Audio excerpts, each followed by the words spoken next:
Welcome, my dear friends. I'm Michael Amankwa, known as the Mental Catalyst. I'm thrilled to be your host on the TMC show.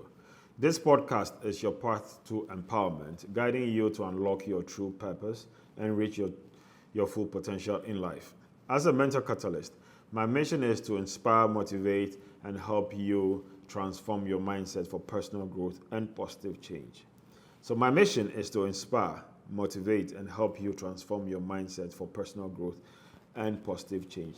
As part of the Success in Motion Bike Challenge, where we are riding a bike from Accra to Tamale back in 10 days over a distance of 1,300 kilometers, we've carefully selected 10 powerful topics to aid that initiative, which ultimately seeks to raise mental health awareness. Because if we are educated regarding certain topics and certain ways of life or certain nuggets, if we know them, we have them, we use them, and we believe that this will help our mental health largely. So this is episode 9, titled Collect Memories, Not Things. And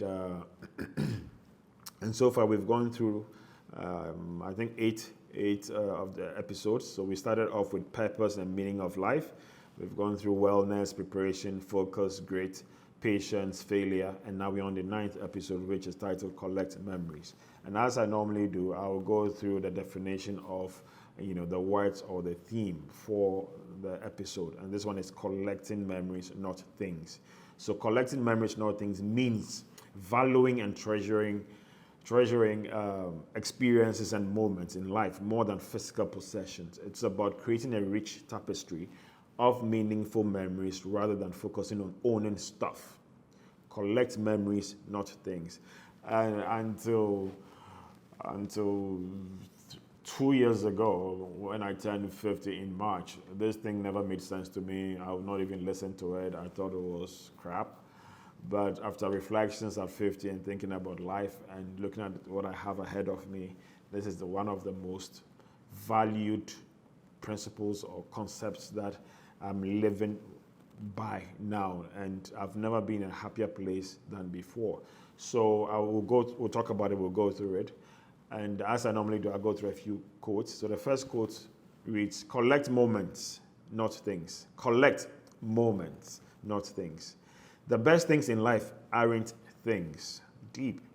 We do not remember days, remember moments. Okay? We do not remember days, remember moments. So if 10 years ago, somebody surprised you with a bouquet of flowers or some beautiful gift, what you're going to remember is primarily the gift that was given you, and how it made you feel, okay? How it made you feel. So a lot of times it's not too much really about the gift itself, because the gift itself, depending on when you got it or whatever, could be outdated or outmoded or whatever, but the experience, how you felt, is what you're always going to remember. So it's always about feelings, right? So that's what this is trying to say. Savor the moments that are warm and special and giggly. So we're talking about laughter. We're talking about making merry. We're talking about being happy here. Your mind is a powerful thing. When you fill it with positive thoughts, your life will start to change, okay? So we're talking about memories. We're talking about experiences. We're talking about moments against tangible physical things. And do not get me wrong. I am not saying that houses and cars and all the material things are not important. What I'm trying to say is there's another aspect of life that a lot of times we neglect, we take for granted, and when we realize it, a lot of times it's too late. Okay, so that's what we're going to talk about here. So what are some of the ways to collect memories and experiences and non-material things? Travel and explore. I remember, I've been at business entrepreneurship for close to 30 years now. And I will say that out of that, only 28 years has been focused on just trying to build the biggest conglomerates businesses can build in Africa. I wanted to be a billionaire in US dollars, have the finest houses, cars. I mean, you name it, all of it, yeah? And that's what my ambition had been from when I was very, very young. And all the business endeavors I pursued, that was my target, okay? But when I turned 50 and I did reflections, I realized that, oh my goodness, if God has given me 70 years, or God has given us 70 years, and I've turned 50, I have 2 decades left. That's only 10, that's 20. Now, how do I want to live it? Do I want to live it by collecting material things, or actually want to live So when I look at that 20 years, all the travels that I made were business travels. I did not travel for leisure or pleasure at all. And I look back and I'm like, geez, I've wasted my life, right? So we are talking about how do we live, a purposeful, meaningful, and most importantly, a fulfilling life at the end of the day. And we are saying that, look, collecting memories and experiences also contributes towards our mental health, contributes towards we being happy, and it helps us live a better life. So what are some of the ways? Travel and explore. Invest in travel and exploration to discover new places, cultures, and experiences. So like I always say, last year I went to Kilimanjaro. I'd never been to Tanzania before. I've been to East Africa, a number of the countries on business, but I never took time off to go do anything adventurous. So I took time off and went to Tanzania to climb Kilimanjaro, and it's one of my most beautiful experiences. When I always recollect getting to the summit, Uhuru Peak, at the top. It's something that I can't forget. That the sight of it alone, it's like you're close to heaven, you're close to God, seeing the clouds underneath you. It's just mesmerizing and just like, wow, it's just extremely beautiful, right? And apart from that, that experience alone has also taught me that, look, I'm limitless, I'm capable, I can achieve anything that I want to achieve. So travel and explore, right? So invest in travel and exploration to discover new places, cultures, and experiences. Travel memories often become some of the most cherished in life. So as you grow and you have grandchildren, what do you want to talk to them about? You want to talk to them about buildings and cars? Of course not. You want to tell them about places you've been, the cultures you experienced, the food you ate, the people you met, and things like that. Create traditions. Establish meaningful traditions with family and friends, such as holiday celebrations, annual gatherings, and special rituals to create lasting memories.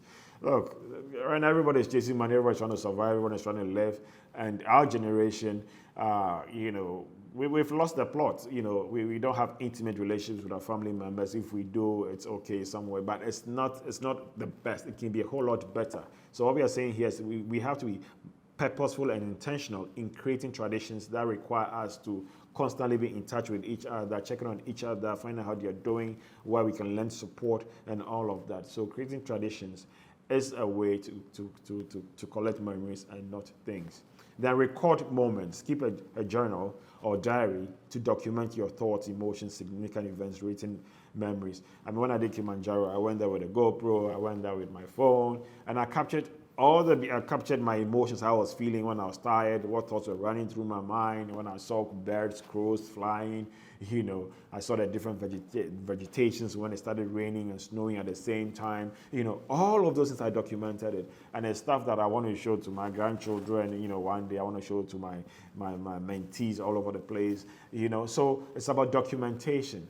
A lot of us don't document, right? And one of the things I've also done is, and I recommend for us to do, is we all have to document our lives. So either you're writing a blog, or you're actually doing some audio documentation of it, you're doing a podcast, or you're doing a small documentary video, whatever it is, or writing a book. So it's important that we record these moments and experiences, because the lessons that most of us go through, if we share with others, is significantly going to improve other people's lives. So we need to record these memories. And then photography and videos, I just talked about it.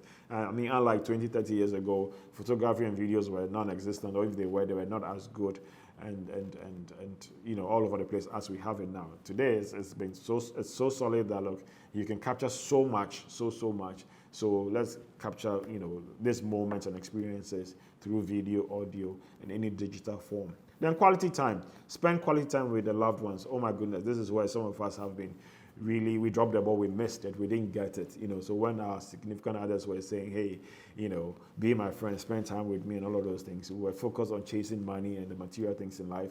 And we forgot that the most important things in life is how we make those around us feel. So quality time is important. So spend quality time with loved ones, engaging in activities that create memories, such as picnics, game nights, or outdoor adventures, building, and one of the things I do these days is, look, anybody wants to see me largely, I'll say, okay, you want to see me, meet me when I'm going for a walk. So you meet me in the morning or on Saturday when I'm going for a walk. So whilst I'm walking, we can talk about whatever. Or you meet me at the pool. So if I want to go swim, meet me on the swimming pool. And whilst we're in the water, we are talking, right? So all of those things, just gives me that sense of bonding and spending quality time with my friends who also love doing the things that I do. So quality time is key. So I've just talked about some of the ways to collect memories and not things. But what are some of the benefits, right? What are some of the benefits when we collect memories and experiences and not material possessions? And don't get me wrong, wrong. I am not saying that material possessions is a bad thing to collect. I'm just saying that there's got to be a smart balance. There's got to be a smart balance, okay? So what are some of the benefits here? One is emotional fulfillment, okay? Collecting memories fosters emotional well-being and fulfillment, as reliving cherished moments can bring joy, nostalgia, and a sense of gratitude. This is very, very important, because as we age, and you were going to retirement, what thought you're going to be left with your thoughts? Your kids would have gone and start their own families, and you're alone, right? Or you're with your significant other, or your partner, or whatever it is. What are you going to be talking about? What are you going to be talking about, right? So you want to have a collection, a reservoir of experiences and moments and just endless stories that you can always be telling and making you feel good. Because when you recollect some of these beautiful experiences and moments, trust me, it just gladdens your heart. Your soul becomes peaceful, and it just elevates to a whole different realm. And I find it, I'm enjoying it now, because, for example, we even cycling from Accra to Tamale and back. I've never been to Tamale before, right? So I'm actually going to be on a bicycle, and I'm going to go to all the different communities along the line, impacting people, at the same time also collecting, memories and experiences. And at the end of the day, when it's all put together, it's one for the record books. Then I'm going to climax it with an Everest base camp thereafter, right? So you have to be purposeful and intentional about, collecting memories. You can't just say, oh, you know what, okay, when I get a time, when I make money, I'll do it. No, you have to save for it. You got to plan for it, okay? Another benefit is stronger relationships. Focusing on experiences rather than possessions often leads to stronger connections with family and friends, as shared memories create lasting bonds. Okay, the next one is reduced clutter. Prioritizing memories means less emphasis on acquiring physical items, such as which can result in a clutter-free living space and reduce stress. Because a lot of times you go to people's homes and where they live and things like that, and there's a lot of junk, and all of this junk, look, it's just an eyesore, and it doesn't really help your soul to a large extent, because it's clutter, right? And when you find yourself in an uncluttered space, you realize your soul is free. It feels like it can wander. But then when you find yourself in a place where there's so much stuff, clutter, things that you can't even use, they're old, they're dusty, yeah, you get what I'm trying to say.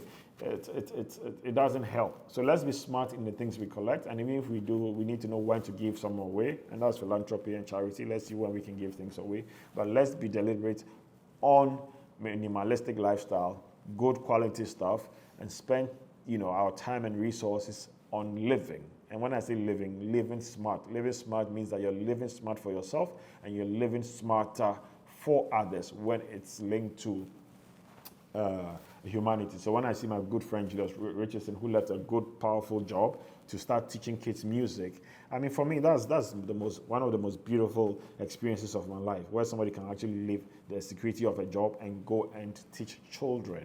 Okay, so the memories he's creating with his children is something he's going to cherish forever. It's something the kids are going to cherish forever. So these are the kind of things we need to look at doing. Then life enrichment. Okay, collecting memories contributes to a richer and more meaningful life, offering a sense of purpose, personal growth, and a treasure trove of positive experiences to draw upon during challenging times. So when for example, I tap into, when, for example, my back is against the wall, or even this trip we are going to make, as we embark on it, there are going to be challenges. There are going to be times where I'm going to be doubting myself. I want to quit, but I'm going to dig into my reservoir of experiences, and I'm going to tell myself, look, I'm an eagle. If I've been able to summit Kilimanjaro, I'm going to definitely be able to do this ride. All I have to do is take it a pedal at a time, right? And then also, I remember when I was learning how to swim, it was so difficult. I almost gave up many times. I've documented it on my social media walls. And, when I look back at it, anytime I'm challenged, I tell myself, you summited Kilimanjaro, the highest mountain in Africa, the highest freestanding mountain in the world, 5,895 meters. Why can't you overcome this small swimming challenge, So I replay all of those experiences, and it helps me overcome the challenge that I'm actually going through. So these are some of the benefits when it comes to collecting memories, as well as ways to do it. So guys, life is short, life is fleeting. Let's make the most of life now. Let's be smart. Define your purpose, understand your meaning of life, plan, put in the preparatory work, stay focused, be gritty, understand that failure is part of success, and be aware of time thieves so that you're able to use your time productively and wisely, and then collect memories. So now this takes us to the very last topic, which is one of my favorite, love. Okay, so we're going to talk about love on episode 10.